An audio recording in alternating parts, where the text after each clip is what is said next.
Decision है जिसके मुताबिक कहा गया है कि ये वोट जो है वो नहीं होगा।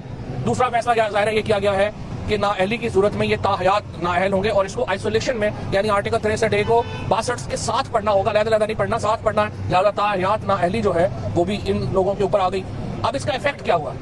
अब इसका इफेक्ट ये है कि आज वफाकी हुकूमत में शहबाज शरीफ साहब, हमारे प्राइम मिनिस्टर, और सूबाई हुकूमत में हमजा शरीफ दोनों आज अपनी अक्सरियत खो चुके हैं और दोनों हुकूमतें अमली तौर के ऊपर आज खत्म हो गई। अब वो कैसे? इस वक्त जो कौमी असम्बली की नंबर गेम है उसमें शहबाज शरीफ के पास 173 वोटें थी।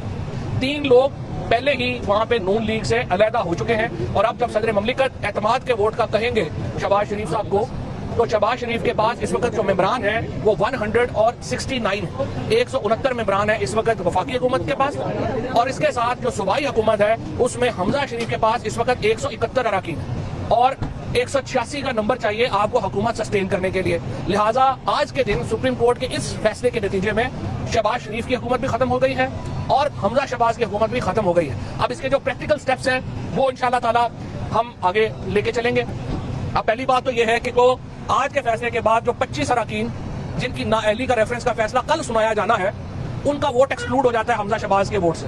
लिहाजा उनकी अक्सरियत अकलियत में तब्दील हो जाती है।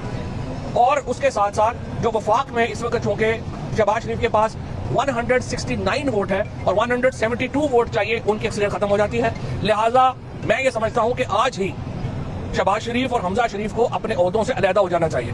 उनको आज फौरी तौर के ऊपर ये जो ओहदे हैं ये छोड़ देने चाहिए।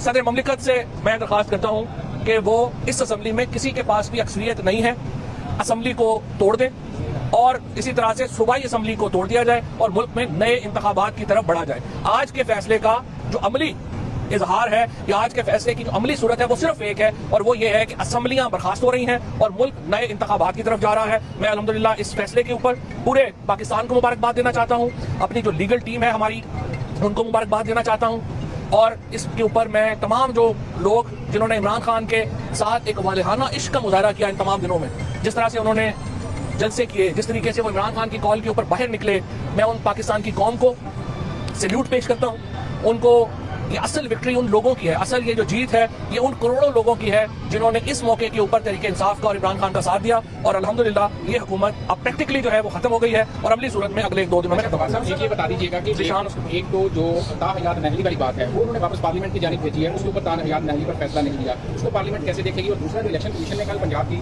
नाअहली के हवाले से अरकान का फैसला देना था उसकी कॉज लिस्ट भी चेंज कर दी गई है और उसके हवाले से कहा गया कि उसको कल की जो कॉज लिस्ट है उसमें ये फैसला मौजूद नहीं है, तब हम इलेक्शन कमीशन दे सकते हैं, नई कॉज लिस्ट दोबारा जारी हो सकती है। इसकी क्या वजह है? वो अभी रेलिवेंट हो गया है। और अगर आपने इन लोगों की, अब तो सिर्फ एक ही सवाल है ना कि ये लोग जो है ये ताहयात नाअहल है या अभी नाअहल, अभी तो ये तो कंफर्म हो गया ना कि अभी ये नाअहल है। 2 बातें तो ये कंफर्म होगी। नंबर 1 ये लोग इस पार्लियामेंट में नहीं रह सकते, नंबर 1। नंबर 2 ये हो गया इनका वोट काउंट नहीं होगा। ये 2 तो वाजे हो गई। अब तीसरी बात कि पार्लियामेंट इनको ताहयात नाअहल करे या 10 साल करे या 5 साल करे, वो सुप्रीम कोर्ट ने पार्लियामेंट के ऊपर जो है वो फैसला छोड़ दिया है। लेकिन जो प्रैक्टिकल इसका अमली तौर के ऊपर जो सियासत पर असर है वो ये है कि ये हुकूमत खत्म हो रही है, खत्म हो गई है और ये असम्बलियां जो है वो तहलील हो रही है।